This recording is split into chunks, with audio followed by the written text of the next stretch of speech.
Those are the things that we've got to always be conscious of.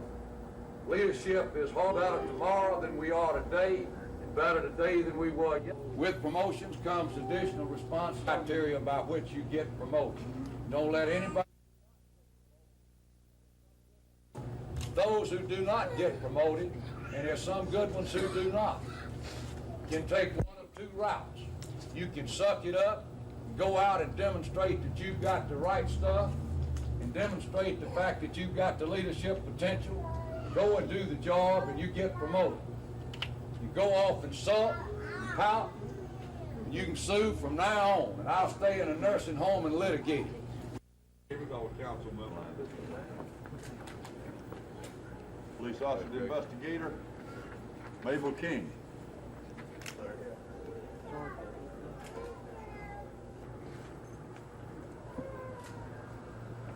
Police Officer Crawford. Well, yesterday, are we standing still and somebody else gets ahead of us? Those are the things that we've got to always be conscious of. Improve, always improve. Be better tomorrow. You go up and down the list of the ranks in the city police department ranks right now. There are only two people in the city that I did not have, that hold that present rank, that I have not had the pleasure of promoting at least once. Chief of Police and Sergeant Coy Smith. Everybody else in this police department that holds any rank right now has been promoted by me because that's the law. And I think only 8 of those, and there's been hundreds of promotions, have been my aides. So those of you that haven't been my aides, I don't know how you got promoted, except on the fact that you're damn good police officers.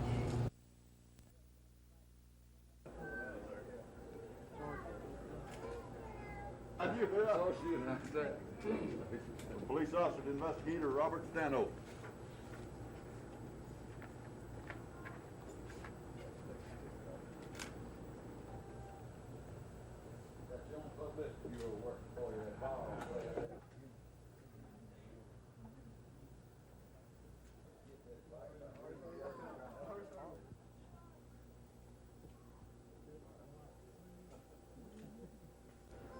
Sergeant to Lieutenant. Took a little while, but you got there, did you, fella?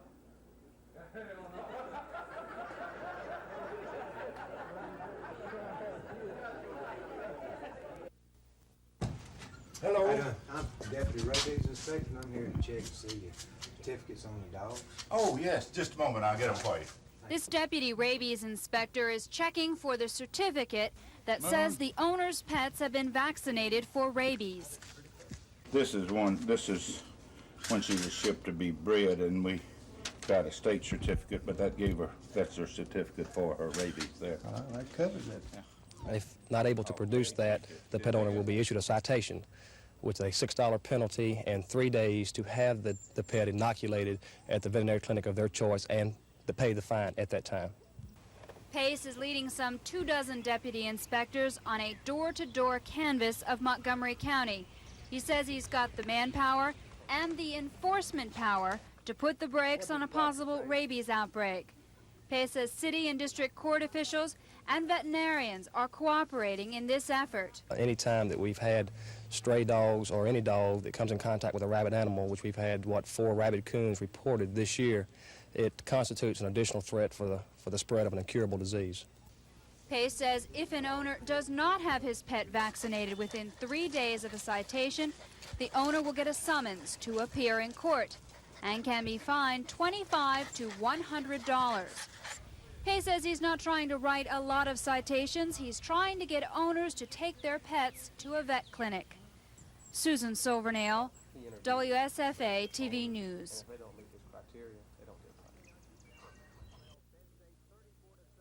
Previously unbeaten Alabama trails Penn State 34-7 before the Tide makes a stirring comeback in the fourth quarter. Alabama has a chance to pull out a victory, but an official rules Preston Gothard did not have control of Walter Lewis's pass inbounds. The Tide loses 34-28. Ray Perkins disagrees with the call. And I don't think there's any question that it was a touchdown. A legal touchdown is ball under control with 1 foot in bounds. and he definitely had that. This spot right here. You got a spot foul, right? That's right. Bobby Skelton has been wearing a striped shirt for 23 years, 12 of those years with the Southeastern Conference.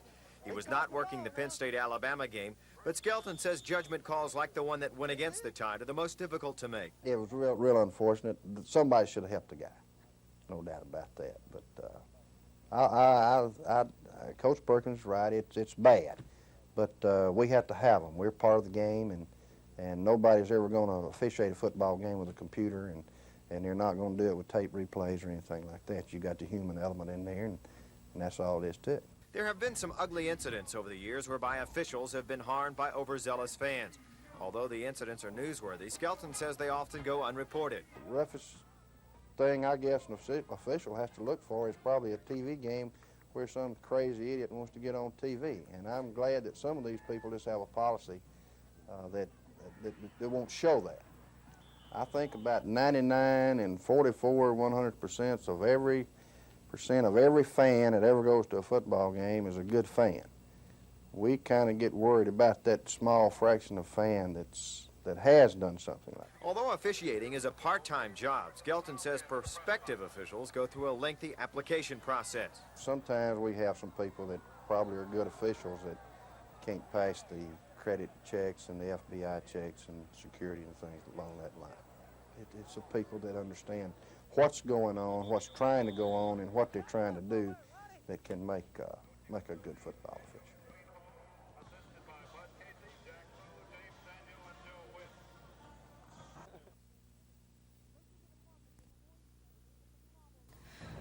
Most of the department's employees agree that the problems are many, from inadequate parking space to a poor heating and cooling system. Our primary problem is space.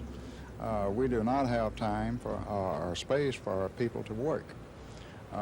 Desks are jammed together. People are in close proximity to each other in their workspaces, and we just run out of space. And the list goes on. Storage space for evidence and department documents is next to none. Much of this can be found in the Dothan Civic Center across the street. But there is also a great concern for the prisoners. As of today, the Dothan City Jail is holding 43 inmates. That's 5 over the health department's specifications. We can only house 38 people in the jail, and we're constantly overcrowded there. Due to the federal court ruling on space requirements for each prisoner, it's just become a problem of overcrowding. So today's news is good news for the prisoners as well as the employees. I think we'll see a very definitely increase in morale and also an increase in productivity in all phases of our department. The new facility will be located just 2 blocks from the present one and should be completed by 1985. Mary Beth Boyd, WSFA TV News, Dothan.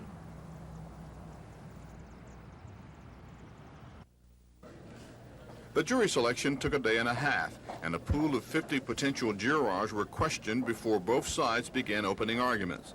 The prosecution says evidence will show that Bush shot convenience store clerk Larry Dominguez during a July 1981 robbery. The defense says their evidence and testimony will show that Bush is not the man who shot and killed the clerk, and that another man with a chipped tooth is the actual killer. The prosecution says Bush confessed to the crimes. The defense says Bush was pressured by police to make the statements allegedly admitting the crime. A county jury convicted Bush of the murder and sentenced him to death in the case in November 1981. He came within 12 hours of electrocution last December 30th before a federal court stayed the sentence. His retrial is expected to last several days. This is Norman Lumpkin, WSFA TV News at the Montgomery County Courthouse.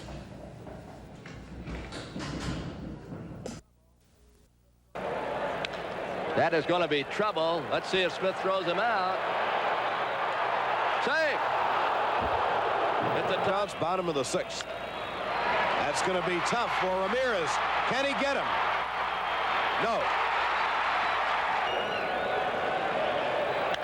There's a drive. Deep right field. That ball is out of here. A grand slammer. Now watch the home run track.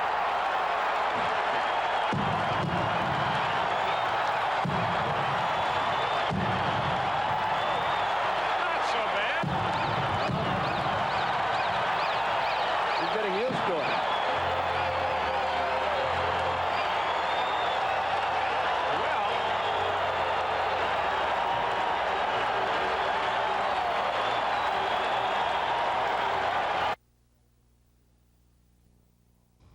The questions are over the city-owned hospital nursing home. Last month, the Enterprise Hospital Board hired a management firm to oversee the facility. Last night, the vice president of that firm went before the city council to say the hospital board still has control. They have simply hired us to provide administrative services to the hospital. They will make all major policy decisions, and we will report to them at the monthly board meeting. But one city councilman is upset with the way the firm was hired.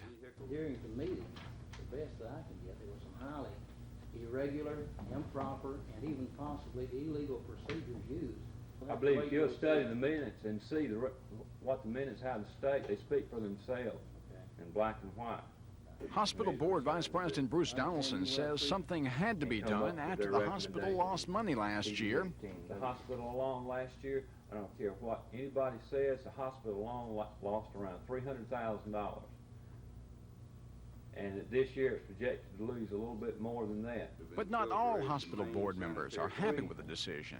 What bothered me is when we came up and the chairman brought a contract that 7 members of the board, 5 admittedly, had not seen. But it's not right, it's not the democratic process. It might be technically legal, but it's unethical and it's immoral. After hearing the 90-minute discussion, the city council took no action. Cal Calloway, WSFA TV News, Enterprise.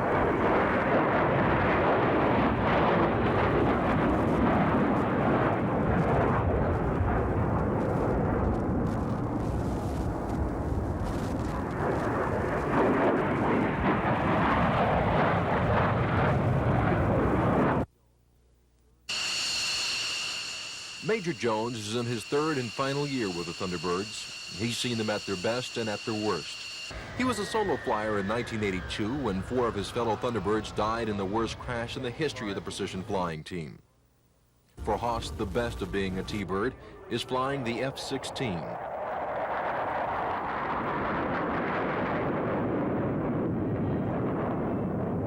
We really have a great time, and of course the jet that we're flying is just tremendous, and we'll never get as proficient at doing one thing again as we are here on the Thunderbird team doing air demonstrations. And after 3 years of flying with the Thunderbirds, can he sit back and take it easy during the air show? I may have a little bit more fun than the other guys because I know when I need to be serious and when I can take it easy and when I can relax and have some fun. So they may be a little more tense than I am in the air demonstration environment, but I'm not anywhere close to being complacent. You know, I told you earlier that learning how to fly the slot is totally new to me, so I'm a green bean in the diamond formation, and I'm having a good time trying to learn that position. And for his future plans, Major Jones says he wouldn't mind making a career flying as a Thunderbird, but since he can't, he's looking forward to keep on flying the F-16, but this time as a member of a fighter squadron. Don Phelps on the Military Beat.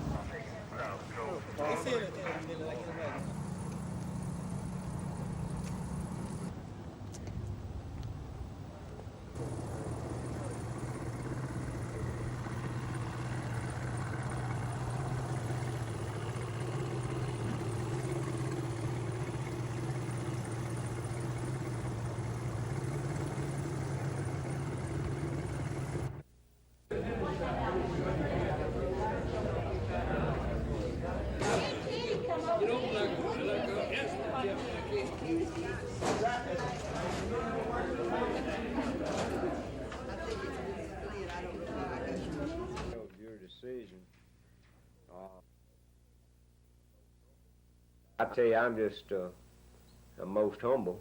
about it. I'm grateful to, and I know you are, the people of Coffee County.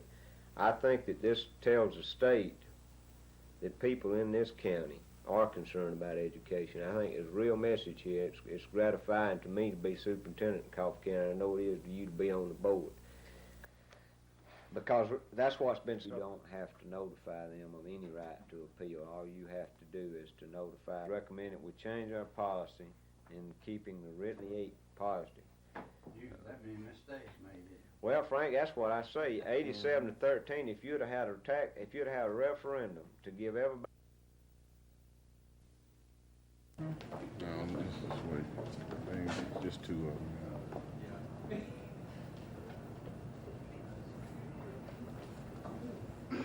Hurry up.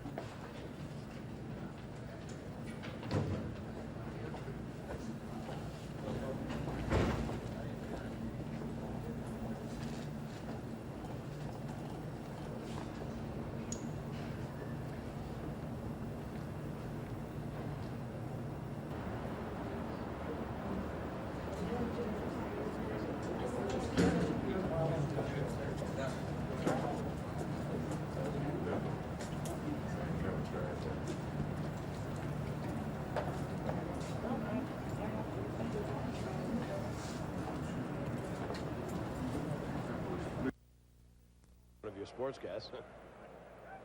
And there's good old Fred Bird, long a Skip Carey fan. Up the middle, base hit. He'll score. 2-1 pitch. Off the glove of Watson. All hands safe. Watson couldn't. He's gotten Murphy twice. They got it. Well, he decided to take the safe play for the second out. He had a shot at the plate maybe, but with a 3-run lead now, too, Obergefell did the right thing. Got the certain out. It's an RBI for Murph. His 22nd of the year. Here's Bob. You're not supposed safely tonight. In Jesus' name we pray. Amen. Amen.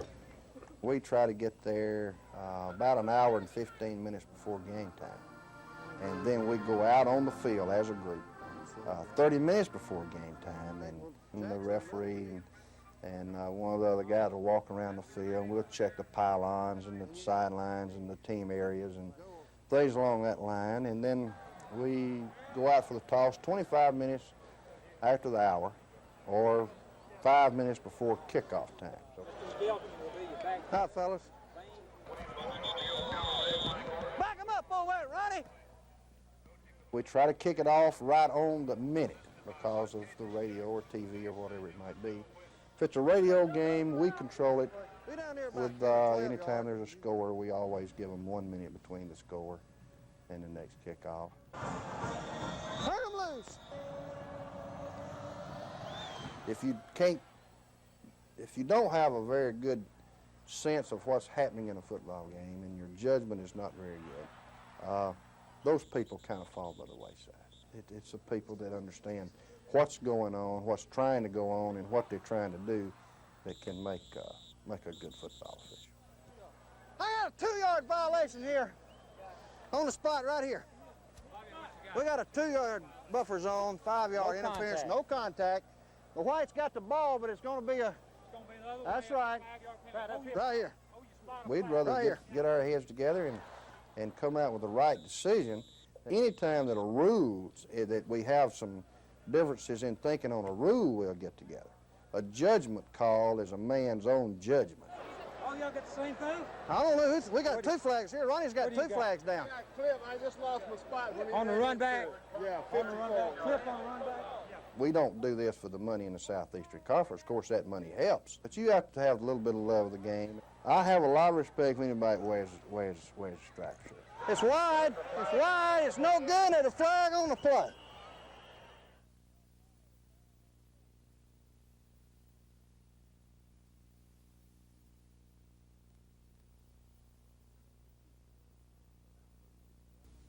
This is a key to the City Commission's salaries, the Alabama legislature.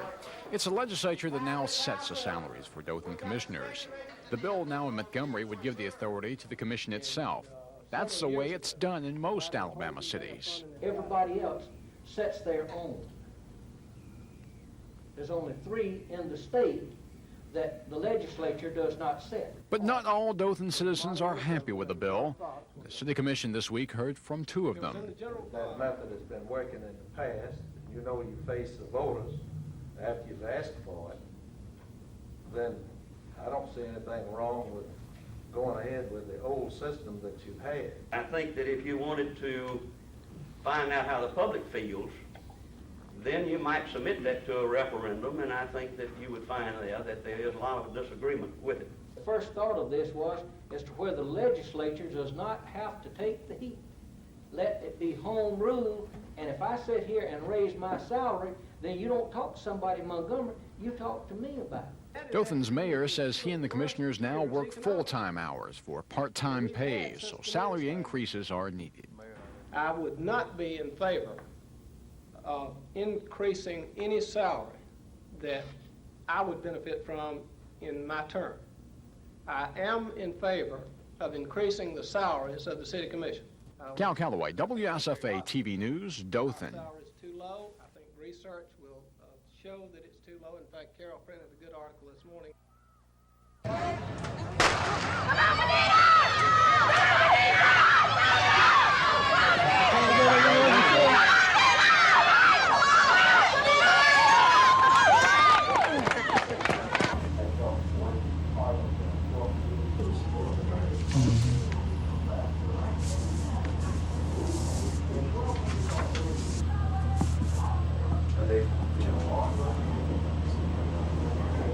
They're bringing in sprinters across the U.S. Like they brought in one from New York, and they're trying to get one from Florida.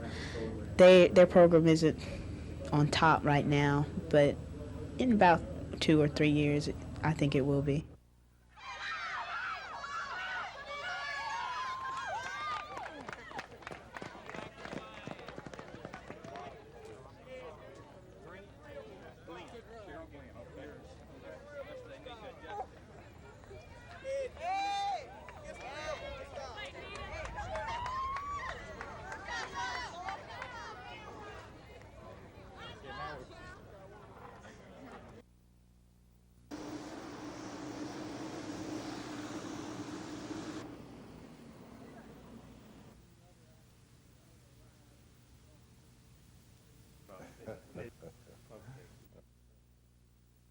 And I think I was deeply impressed about the efficiency of agriculture, and of course even more about the hospitality and warmth extended to us by the people down there.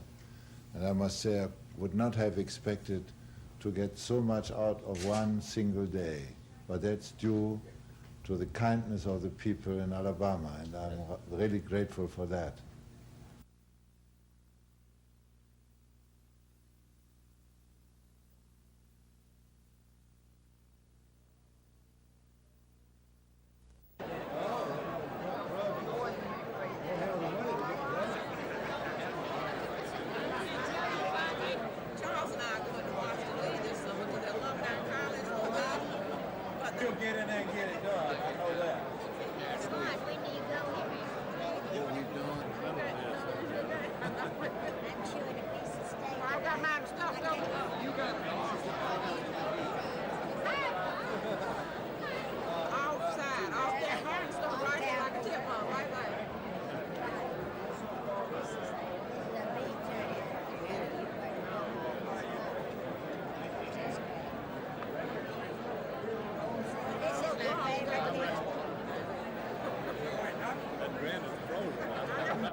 The first line you'll wait in at the World's Fair is the one to buy tickets. Adult tickets cost $15 and children $14. Most fairgoers believe it's a fair price. Sure, much more. Yeah, much more. There's a lot of free things, you know, for your $15, so I think it's much more. We'd spend that much to go to the theater. this, you get an all day for it. It's nice. Thank you. One, please. But the buck doesn't stop here. Many say the admission tickets are just the start of your expenses for the day.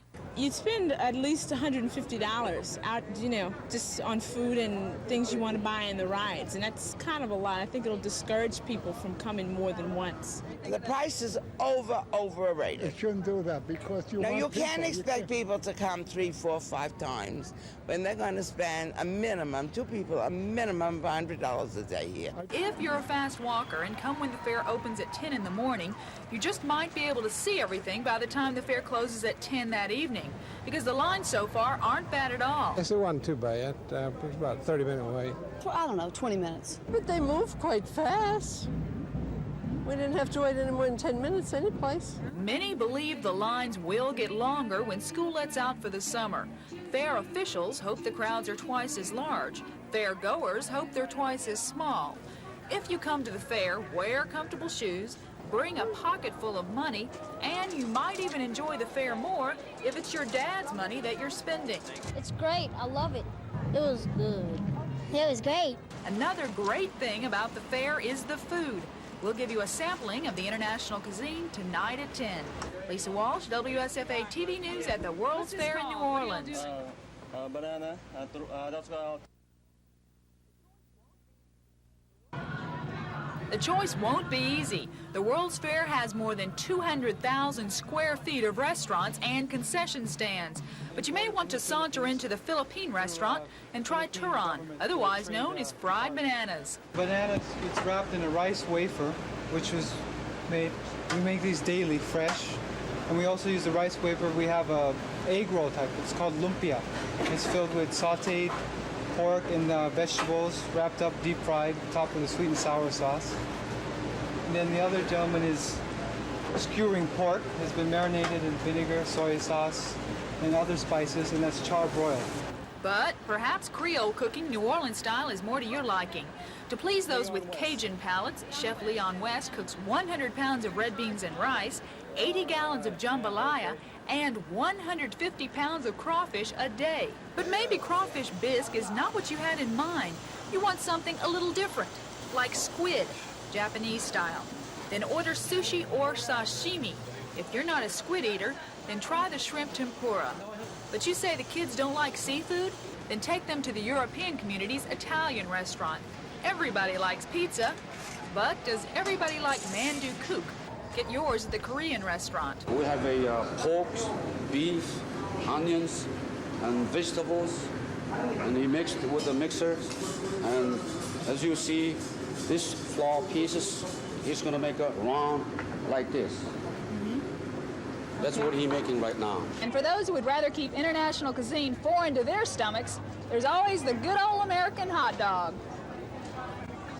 Lisa Walsh, WSFA TV News at the World's Fair in New Orleans.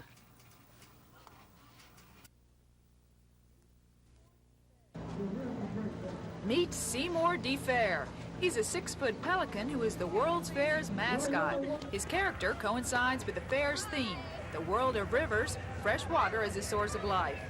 But Seymour DeFair isn't near as popular as another fuzzy fair creature.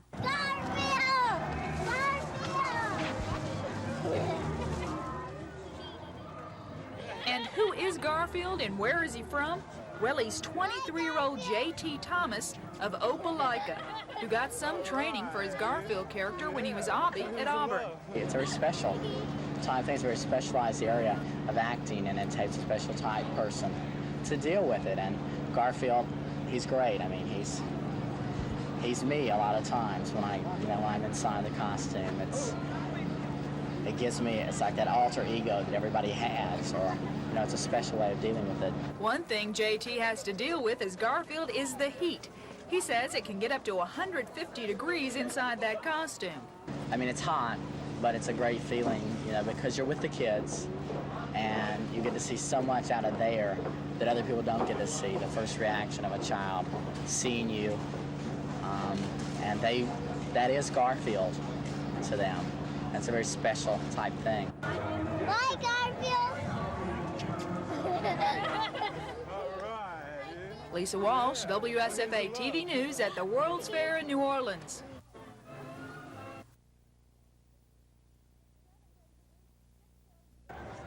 Seven days a week, 6 shows a day, the Aquacade opens with a big splash, and a Montgomery girl is one of the stars. Princess Mio Mayo. Princess Mio Mayo is 22-year-old Kathy Story of Montgomery.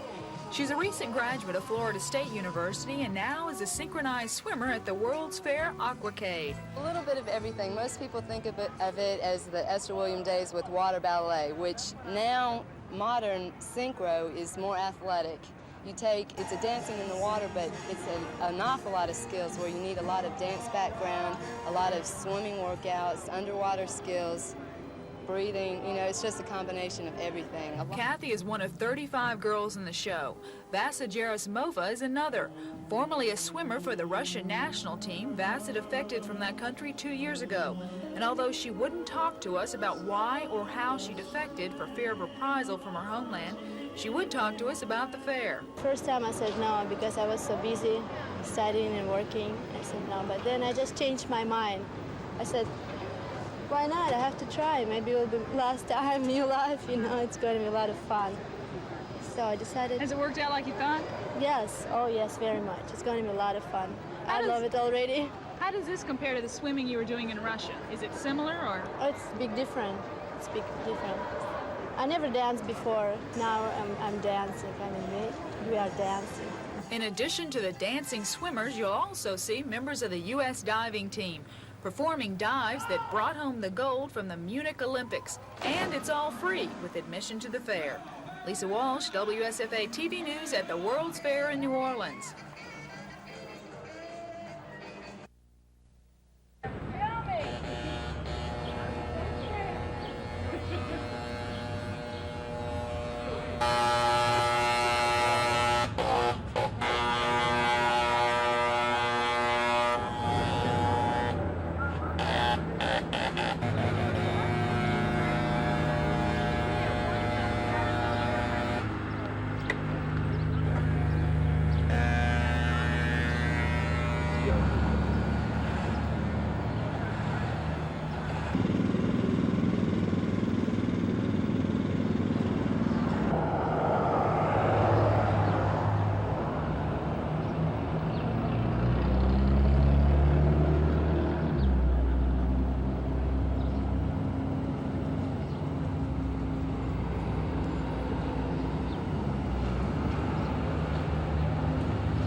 Las palabras nuevas están en la pizarra.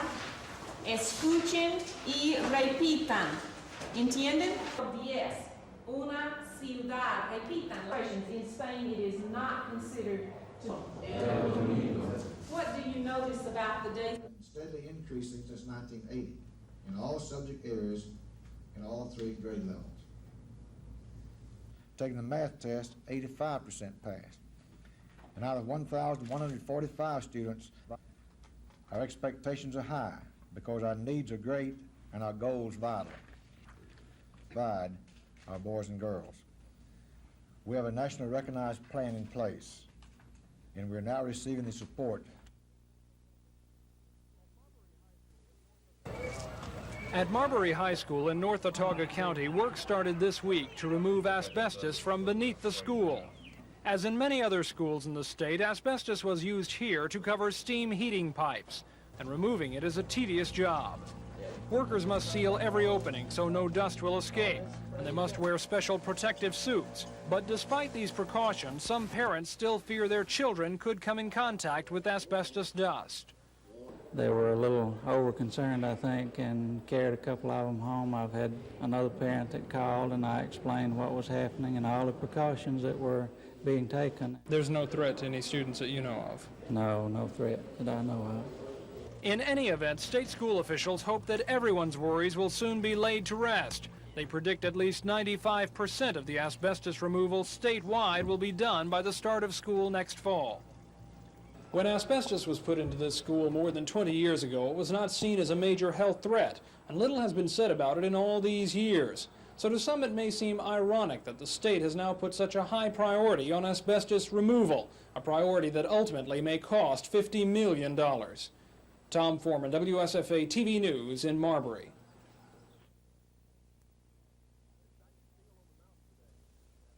They're stacking steel on the mountain today, and that's making lots of folks happy, particularly Network General Manager Skip Hinton. After 15 months, it's really kind of hard to describe it. Yeah, we'll be glad, but mainly be relieved. TV towers cost a lot, but when Channel 7's went down, it cost the network more than money. It meant that thousands of people were without public television programming. Dennis, it's a tremendous geographic area, 60-mile radius around Cheehaw. We know that in terms of viewership and membership, it's probably 12 to 15% minimum and could easily be as high as 30. It took about $500,000 to replace the tower, which originally cost about $100,000 to build. Both state budgets were short of money at the time of the ice storm, and Hinton says the network was lucky. We were able to get a federal grant from the U.S. Department of Commerce that was awarded to us last August. That was a little over $300,000. We put that with $125,000 in insurance money, and we just scraped to come up with the rest and did it.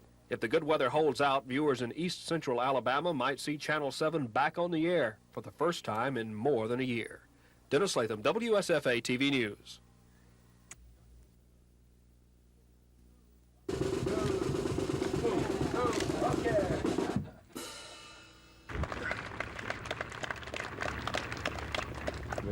That means you're doing okay. We'll try. It's another step along the milestones of getting Fort Rucker into the modern-day, state-of-the-art installation so that we can do the job a little bit better and so that you can have the facilities that you richly deserve.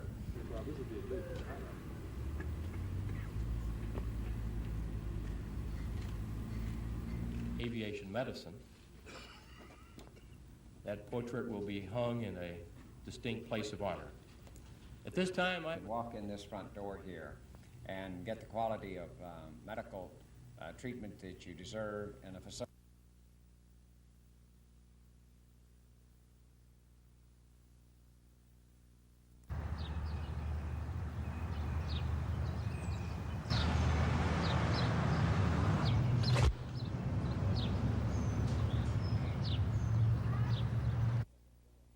We discovered that they had a program that would be of great benefit to the city. They came down and helped us study the scope of the work, and after negotiations with them, we found that they offered a very attractive deal in terms of price and professionalism. This is through our industrial division. This is where we have the talented inmates, electricians, plumbers, painters, and so forth on our renovation team. And this, of course, is available to all governmental bodies throughout the state.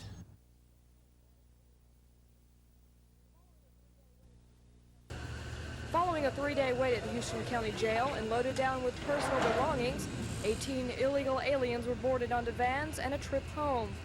Border agents discovered some of the aliens working on tomato farms in the Slocum area.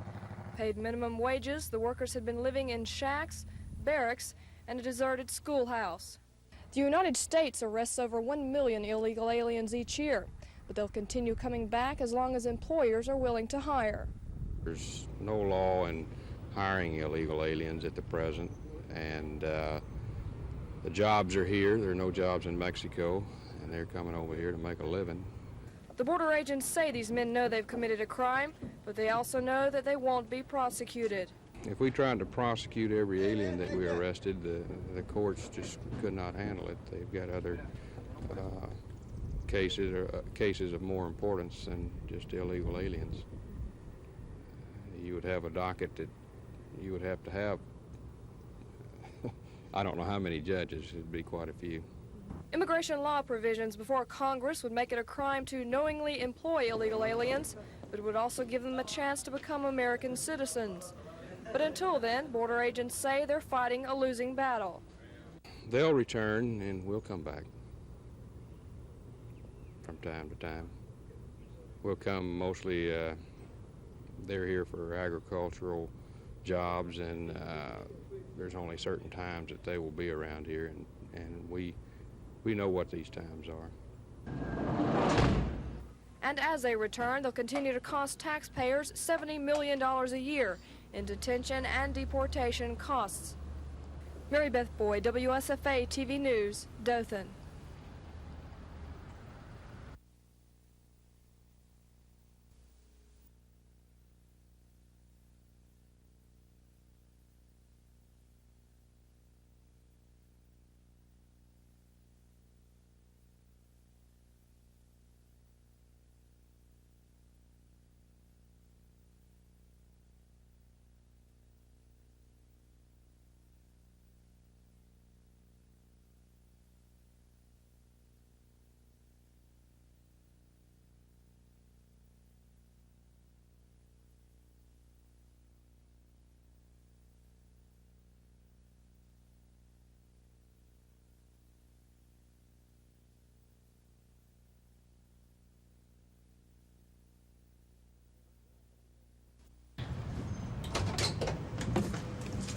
It is mid-afternoon.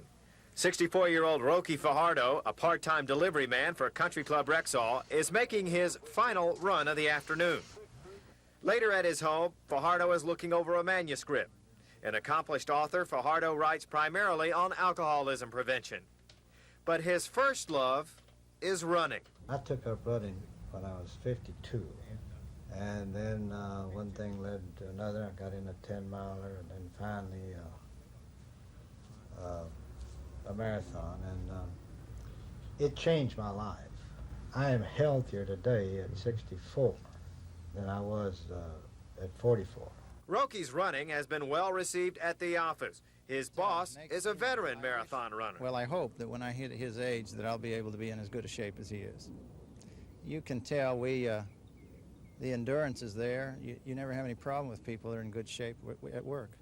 It gives you a new, strong physical identity, and you get a tremendous inner satisfaction. I think the psychological help is greater than the physical help, and the physical help obviously is very important. I hope to do it till the day I die. My idea of a happy death would be to pass out maybe in a morning run. Dave Cody, WSFA TV Sports.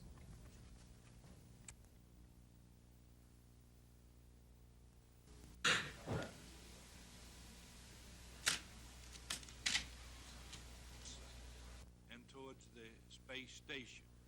NASA has done a remarkable job, and we have almost now gotten to the point of where we expect them to be error-free and to carry out accomplishments, but we know that there's a lot of work that goes into this, a lot of cooperation, a lot of careful detail, a lot of planning, and then the unexpected occur. But the unexpected is also planned for, and the unexpected brings out the best in all of us. Certainly it brought out the best in every one of you.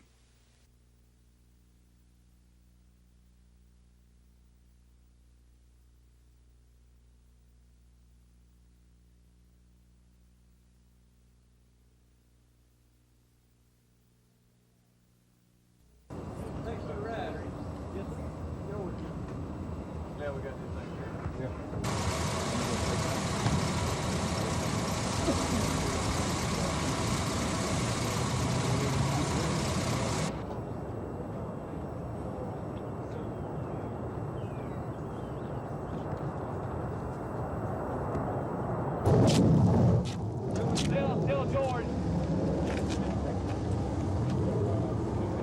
I'll run by the security.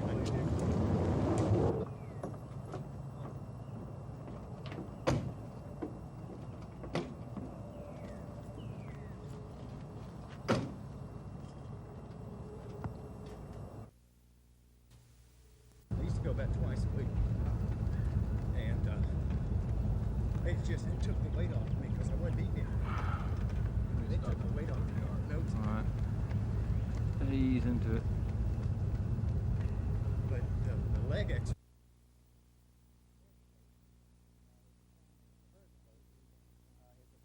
Firstly, it's a family event. The Jubilee downtown, we've got the 2-mile race, especially based on the whole family. Anyone can win. All are winners, of course, but anyone can win.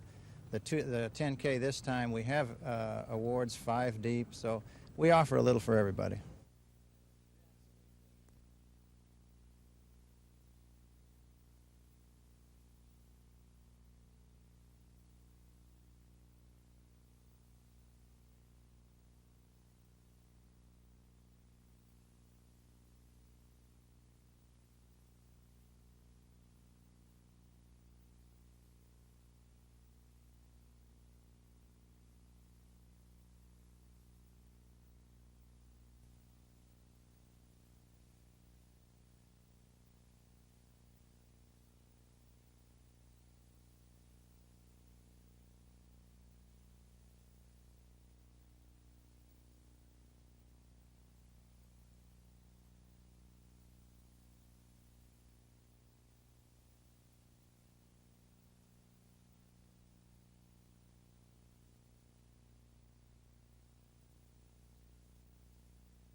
I do believe the churches scattered across this state, I commit my life.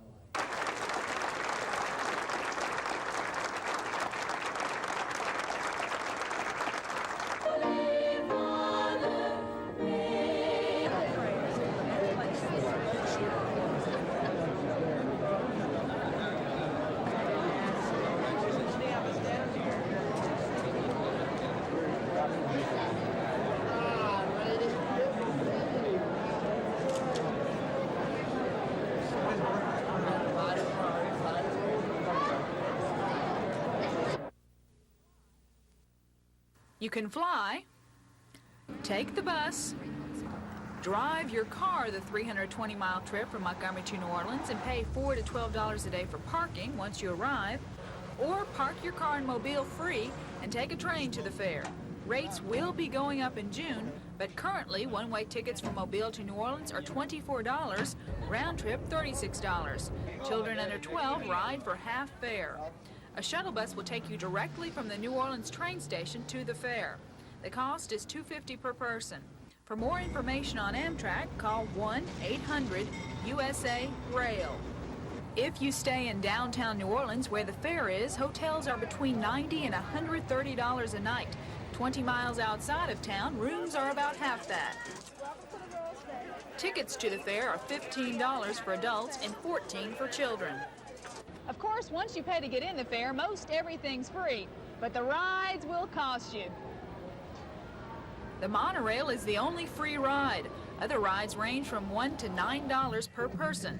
Most entertainment and all but one exhibit, the Vatican, is free.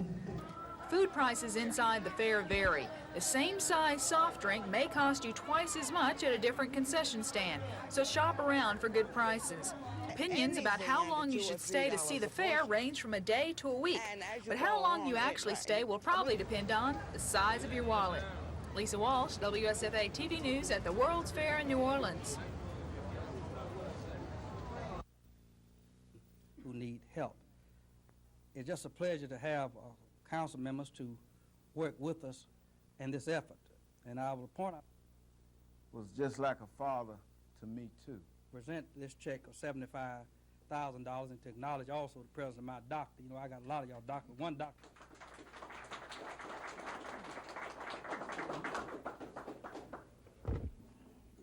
For it does represent an empathy on the part of the community of Montgomery, Alabama, to continue the existence of a facility which carries on the tradition of the old St. Jude's Catholic Hospital philosophy that medical care is not the privilege of the few, but that medical care of a quality nature should be extended to all, irregardless of station, ethnic character, or fiscal responsibility. There was no reason given then. There's been no reason given as of now. Kilpatrick says many of the statements made since his firing are not true. He says he learned that he would be fired the day before the March 9th board meeting. At that time, Kilpatrick asked that an audit be conducted on the city-owned hospital nursing home. That audit has been completed. It was a clean audit, unqualified opinion. Needless to say, I'm very happy, because this audit was my very existence and ability to continue on in hospital administration. Kilpatrick disputes comments made at Tuesday night's Enterprise City Council meeting that the hospital lost $300,000 last year. He says the audit shows that the hospital lost nearly $74,000 in the last 30 months, but the hospital nursing home combined profited over $516,000 in that same time period. The former administrator also disputes charges that he did not recruit doctors to work at the facility. We can recruit 50 doctors this afternoon. But if you're talking about quality, then you're talking about an item that's scarcer than just doctors.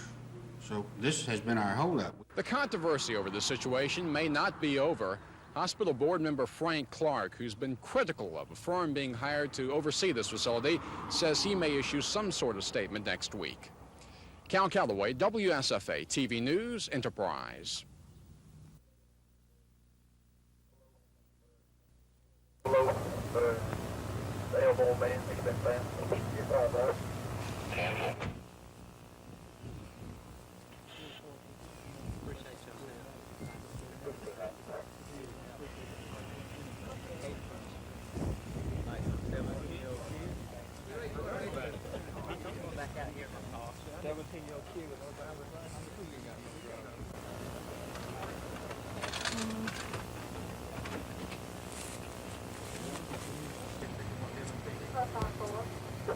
Yeah, I got it right. Professionals always turn to us and point at right in front of them.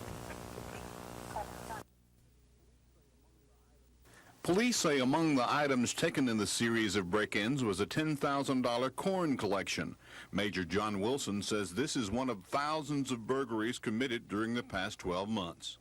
12-month period, we've had 2,717. We've cleared a series in the Fairfield, Monterey, Donna Drive area, arrested 3 suspects, 9 felonies on each, and those arrests are included, the burglary stats are included in the previous 2,000. The county sheriff's office is also involved in the burglary probe. The Montgomery County Sheriff's Department, in conjunction with the Montgomery Police Department, are actively investigating a burglary ring, buying and receiving in Montgomery County.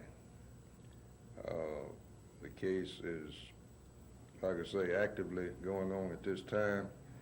Investigation is continuing. We hope to make further arrests in the near future. One of those arrested in that case is 53-year-old Reuben Alford. Alford is free on $500 bond after being charged with buying and receiving stolen property. Also arrested by sheriff's officers is 52-year-old Edward Davis, a Montgomery teacher. He's free on $15,000 bond after being arrested earlier this week and today and charged with 3 counts of receiving stolen property. City and county authorities say they hope that this investigation will result in the recovery of thousands of dollars of property stolen in 1983. This is Norman Lumpkin, WSFA TV News reporting.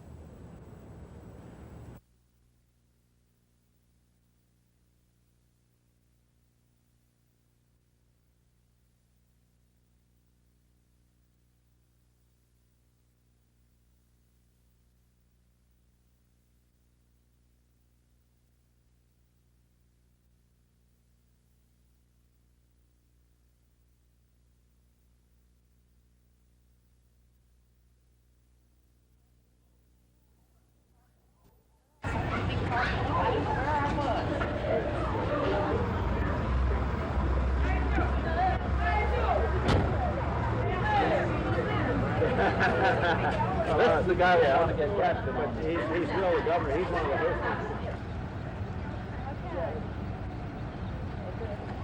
We'll see you there. Righto. Thank you. Yes.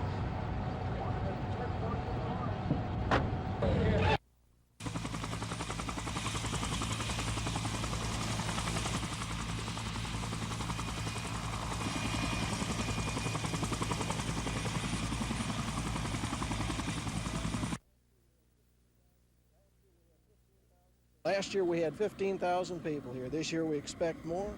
It is free except for the barbecue. So come one, come all. You'll really enjoy the day.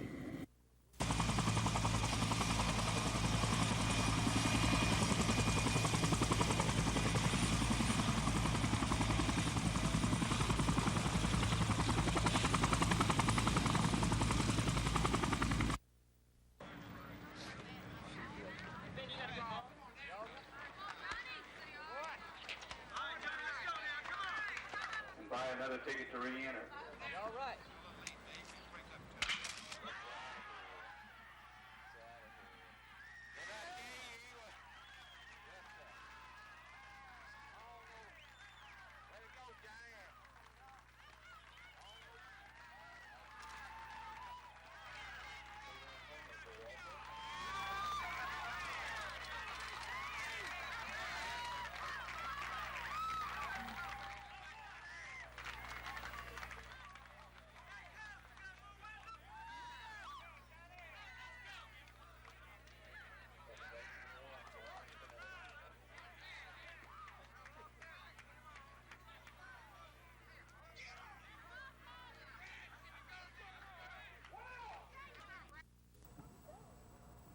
To borrow a lyric from Sly and the Family Stone, it's a family affair.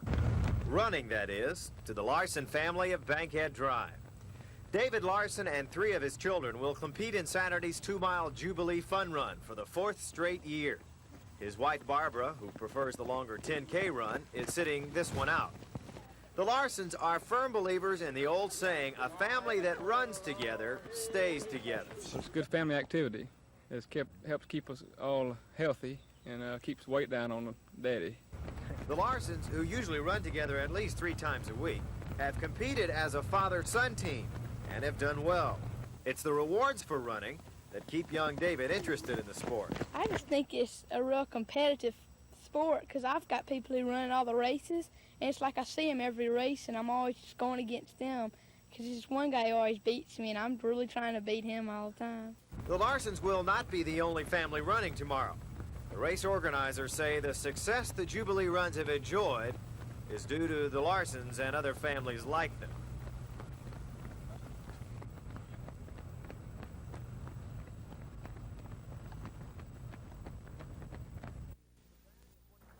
For the past 25 years, high school athletes in Montgomery have been honored for displaying extraordinary Christian leadership qualities. The award bears the name of former college football All-American Jimmy Hitchcock, who died in 1959. Catching something. Bill Chandler, a close friend of Hitchcock's, helped organize the awards program. A group of us who were very close friends of his wanted to do something, and the idea that this program might recognize young people that he loved so much would probably mean more to him than something in brick and mortar. Montgomery attorney Chip Nix and his law partner James Anderson are former award winners who are now on the selection committee. The committee has some guidelines that are set forth. 100% effort, team leadership, scholastic leadership, church leadership, and by that I don't mean necessarily any affiliation of church, but church leadership, spiritual leadership, and of course athletic ability and qualities. Montgomery business executive Paul Spivey, who shared the award with teammate Charles Frazier in 1970, says it has a special significance. It just seems to stay with you. It's something that because of the way the award is selected and what it means, it just has a lasting effect, I think, with you. Area coaches have nominated 48 athletes for this year's award, which will be presented Monday night. Dave Cody, WSFA TV Sports. To the President, Mr. President, one of the things that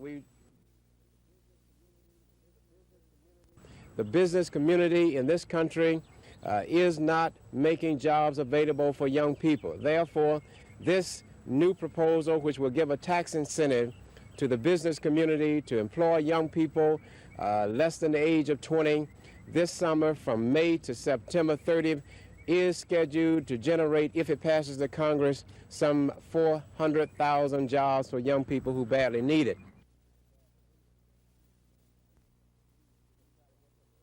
And try to get some immediate relief for our young people. That these are new jobs, that they don't displace existing jobs with these jobs which would be less than the minimum wage. Well, Louisiana stands to gain a tremendous amount. We calculate just the sales and use taxes, for example, will run over $100 million for starters, and the overall impact on the local economy will be of the order of a couple of $2 billion. But Louisiana isn't the only state which stands to benefit from the fair. Ed Hall, the director of Alabama's State Bureau of Travel and Tourism. Our figures indicate that we'll get about 3.5 to 5 million extra visitors over and above our normal tourist load. That will result probably in about an 18% increase in overall expenditures in tourism in the state this year. That's a significant jump in dollars. Employees of the Bureau of Travel and Tourism are so confident that the fair will be a big boon to our state, they're spending every penny of this year's promotional money on magazine and billboard advertisements promoting Alabama as a stop to and from the fair. And how many of your tax dollars are being spent on this promotion blitz?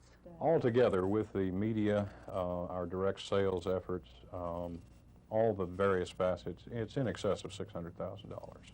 Mr. Hall says it would have cost the state a minimum of $570.